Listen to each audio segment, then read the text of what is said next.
બોટાદ જિલ્લામાં આગાહીના પગલે રેડ એલર્ટ વરસાદી વાતાવરણ સમગ્ર બોટાદ જિલ્લામાં સવારથી જ કાળા ડિબાંગ વાદળો જામ્યા અને વરસાદી માહોલ બોટાદ શહેર ગડ્ડા રાણપુર બરવાળા ચારે તાલુકાઓમાં ધીમીધારે વરસાદ રેડ એલર્ટને લઈ વહીવટીતંત્ર એલર્ટ મોડમાં નીચાણવાળા વિસ્તારોમાં લોકોને સુરક્ષિત સ્થળે ખસી જવા તંત્રની અપીલ તમામ પરિસ્થિતિને પહોંચી વળવા જિલ્લા વહીવટી તંત્ર તૈયાર બોટાદ રેડ એલર્ટને લઈ જિલ્લા પોલીસ એલર્ટ મોડમાં બોટાદ એસપી ધર્મેન્દ્ર શર્મા નેત્રમથી કરી રહ્યા છે સતત મોનિટરિંગ એસપીએ નેત્રમથી સમગ્ર શહેરની પરિસ્થિતિ અંગે માહિતી મેળવી કોઝવે બ્રિજ અને સંવેદનશીલ સ્થળોએ 24 કલાક પોલીસ બંદોબસ્ત તૈનાત હોવાનું એસપીએ જણાવ્યું બોટાદમાં બ્રિજ કોઝવે અને નીચાણવાળા વિસ્તારોમાં પોલીસનું સતત પેટ્રોલિંગ રહેશે રેડ એલર્ટમાં બોટાદ પોલીસ સજ્જ રેસ્ક્યુ સાધનો સાથે 112ની ટીમો તૈનાત શહેર અને જિલ્લામાં પાણીની ઓવરટોપિંગ થતાં જ રસ્તા કરાશે બંધ એસપી પાણી ભરાયેલા રસ્તા અને કોઝવે ક્રોસ ન કરવા નાગરિકોને એસપીએ કરી અપીલ ઇમરજન્સીમાં મદદ માટે 112 પર સંપર્ક કરવા અપીલ બોટાદ જિલ્લા પોલીસ વડા ધર્મેન્દ્ર શર્માએ આપી માહિતી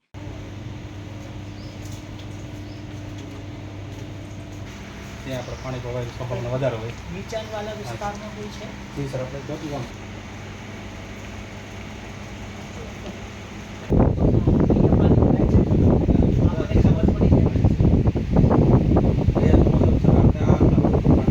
પોલીસ સ્ટેશન વાઇટ કરાવી દઉં જી સર પછી ડ્રાઈવર જી સર પાણી ભરાય તો વાહન ને બધું આપણે આ રસ્તે ચાલે એટલે પાણી રોડ આવી ગયું તો ચાલુ એટલે કંટ્રોલ આવા પછી પહેલી વાર છે ફસાણી હોય રિક્ષા હા અથવા કોઈ કોઈ વેહિકલ ફસાયું છે તો એનો પણ આપણે અંદાજ લગાવીને આપણા લોકેશન પછી સ્ટાર્ટમાંથી આવામાં ચાલુ છે उसको दिखा ब्रेक पहले पहले अपनी जी जी जी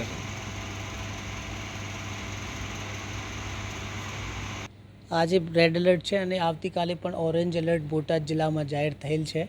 એના આધારે એટલે આપણે જે પોલીસનો બંદોબસ્ત છે તમામ આપણે કોઝવે છે બ્રિજ છે બીજા જે બીજા પુલ આવતા હોય એ તમામ ઉપર આપણે 24 કલાક બંદોબસ્ત રાખેલ છે અને ત્યાં પણ એવું છે કે જ્યારે પણ પાણીની ઓવરટોપિંગ થશે ત્યારે એટલે રસ્તાઓ પણ બંધ કરી દેવામાં આવશે અને પોલીસ પણ ત્યાં રહેશે બીજા જે પણ નીચાણવાળા વિસ્તાર છે એ નીચાણવાળા વિસ્તારો ઉપર પણ પોલીસની નજર છે અને ત્યાં પેટ્રોલિંગ ચાલુ છે અત્યારે તમે જોઈ શકો છો તો આપણે નેત્રમમાં છીએ અને નેત્રમના સેન્ટરમાંથી પણ અમે લાઈવ એટલે કેમેરાની ફીડથી પણ આપણે જોઈ શકીએ કે કયા વિસ્તારમાં શું સ્થિતિ છે